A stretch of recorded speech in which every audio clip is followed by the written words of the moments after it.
नमस्कार। आइए बात करते हैं सबसे पहले आपकी कनिष्ठा उंगली की। कनिष्ठा उंगली जानी जाती है अच्छी बुद्धि की शैली के लिए, वो आपके पास है। बात करने का तरीका वो आपके पास है।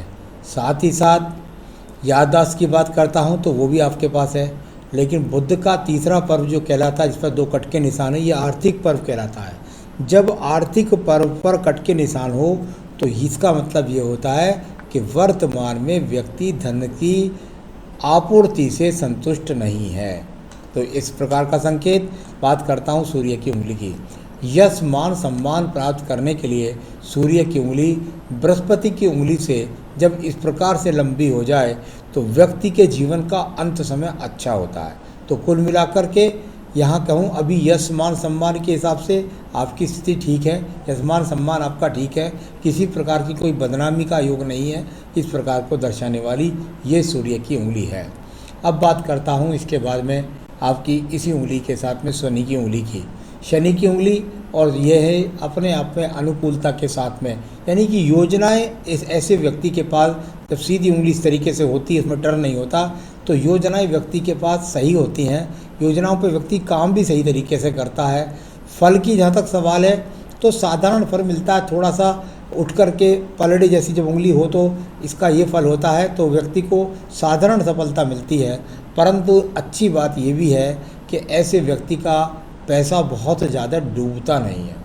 तो ये अपने आप में इंडिकेशंस हैं। तो यहाँ कुल मिलाकर शनि की ढैया 7.5 है, तो उसमें ज़्यादा नुकसान नहीं। सामान्य रूप से मैं कह सकता हूँ शनि की महादशाओं में तो आपको अच्छा खासा लाभ मिलेगा। अब बात करते हैं बृहस्पति की उंगली की। ऊपर जाकर के एकदम मिल गई, यानी ईश्वर के प्रति आस्था। और ये अपने आप में 2 गैप अशुभ होते हैं, यानी बीच वाला चिन्ह जब इस तरह का गैप आ जाए तो पत्नी के साथ थोड़ा बहुत अनबन, पर संतान के का सहयोग न मिलना, और साथ ही साथ नीचे वाले जब छिद्र होता है तो व्यक्ति के पास धन रुकता नहीं है। तो इन चीज़ों को मैं पूजा पाठ से बता दूंगा, वो रुक जाएंगे। चलिए बुध पर्वत की बात कर लेता हूँ। बुध पर्वत दबने के बाद में यहाँ रेखाएं खड़ी 3-4 होनी जरूरी है, और तीनों चारों रेखाएं आपके पास में है भी। तो यहाँ पर्वत जब दबा हुआ होता है, यानी कि तब दबा हुआ पर्वत होता है, तो व्यक्ति के पास धन रुकता नहीं है। अच्छी आपूर्ति धन की नहीं होती है। साथ ही साथ यहाँ पर संतान का सुख सहयोग की रेखाओं के रूप में भी इनको मान्यता देते हैं, यानी संतान तो व्यक्ति के पास होती है। अब यश और पर्व के बात कर लेते हैं सूर्य की।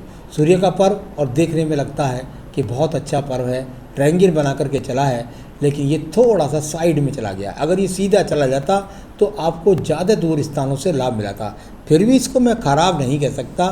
मैं कह सकता हूँ कि यदि आपको कोई राज्य सरकार का किसी भी प्रकार का कोई टेंडर मिलता है तो उसे आप करना चाहिए, उससे आपको लाभ मिल जाएगा।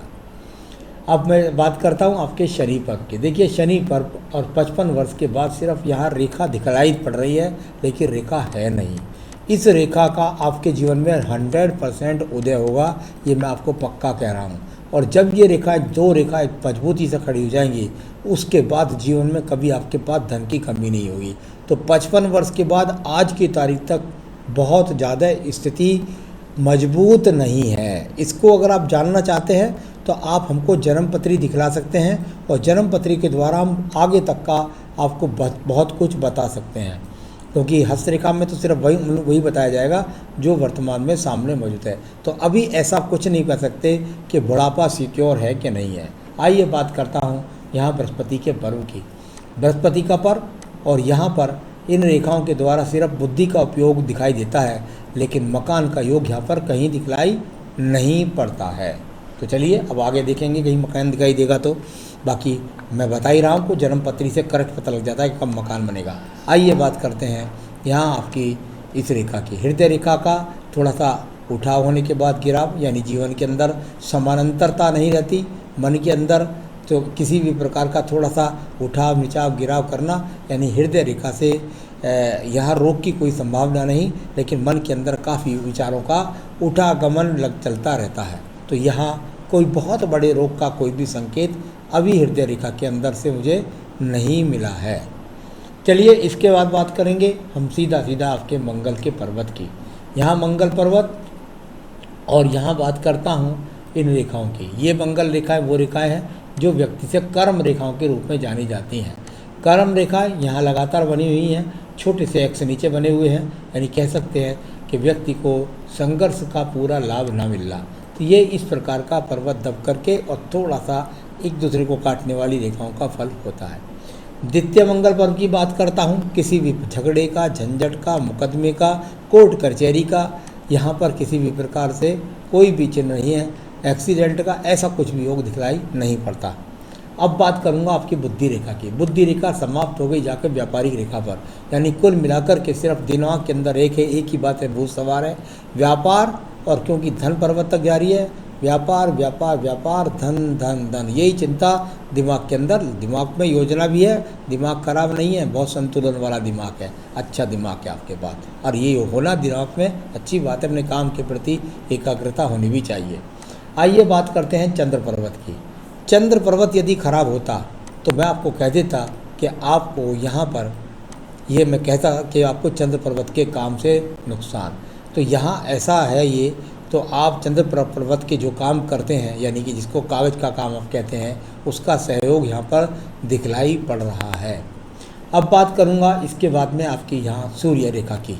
देखिए सूर्य रेखा निकल करके और ऊपर सूर्य पर्वत तक हो गई, यानी अपने जीवन के अंदर सप्लाई जैसी चीज़ जब तक आप नहीं जोड़ेंगे तब तक आपको जीवन में तरक्की नहीं मिलेगी।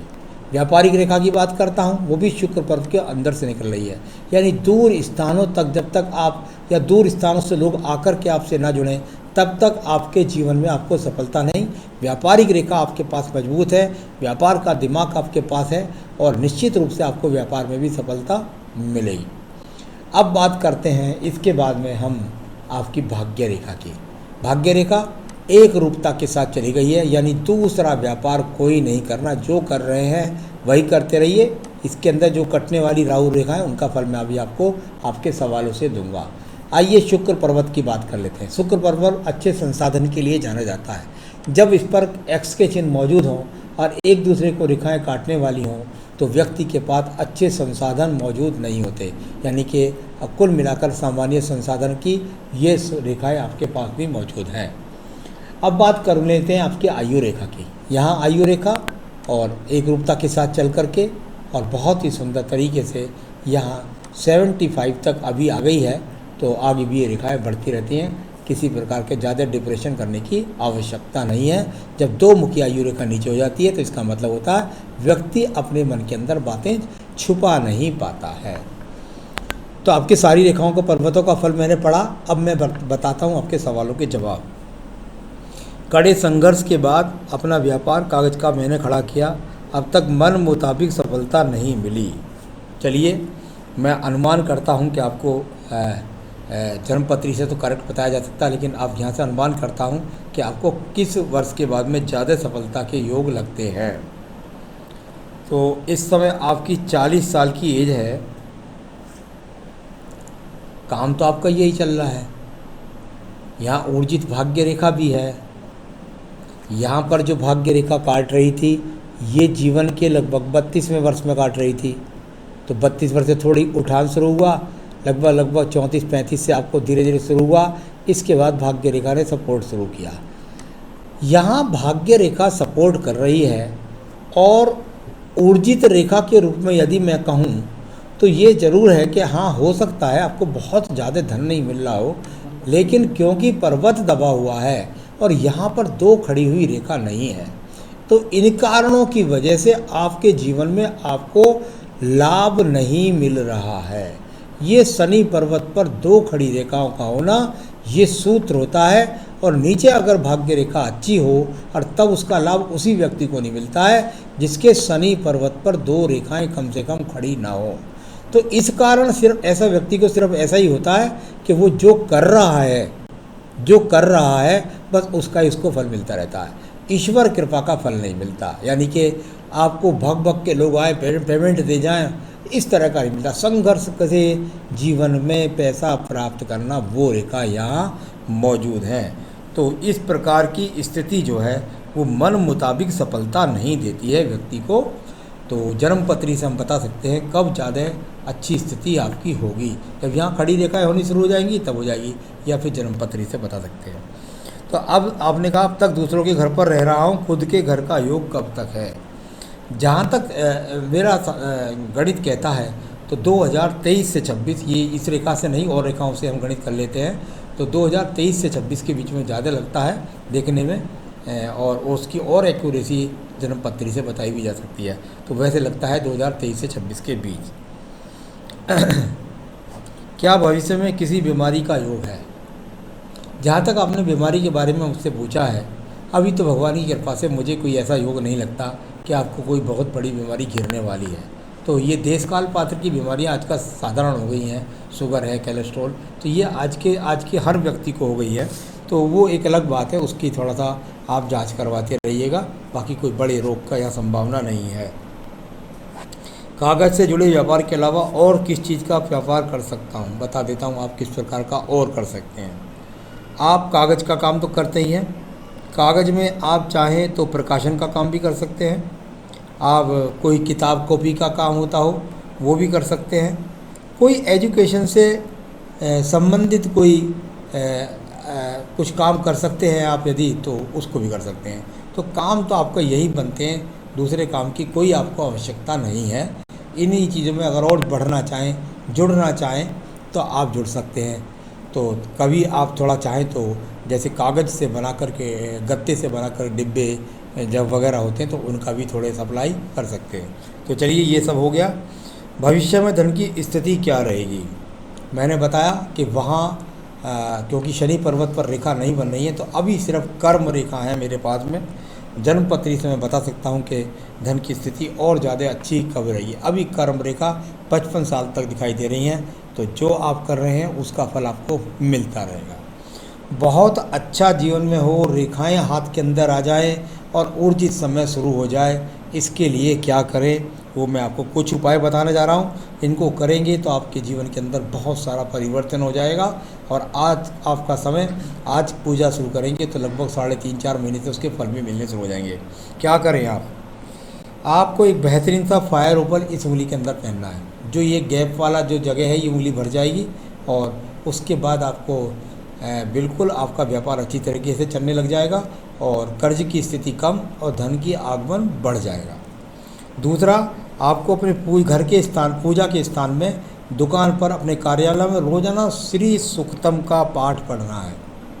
तो कार्यालय में रोज़ाना श्री सूक्तम का पाठ करें, और घर पर या कार्यालय में ही दारिद्र्य दहन स्रोत, ये दोनों ही लिंक मैं आपको भेज दूंगा, इनको आप रोज़ाना करिए और फिर देखिए आपके जीवन के अंदर 108 दिन बाद कितनी ऊर्जा के साथ आपके सब काम संपन्न हो जाएंगे।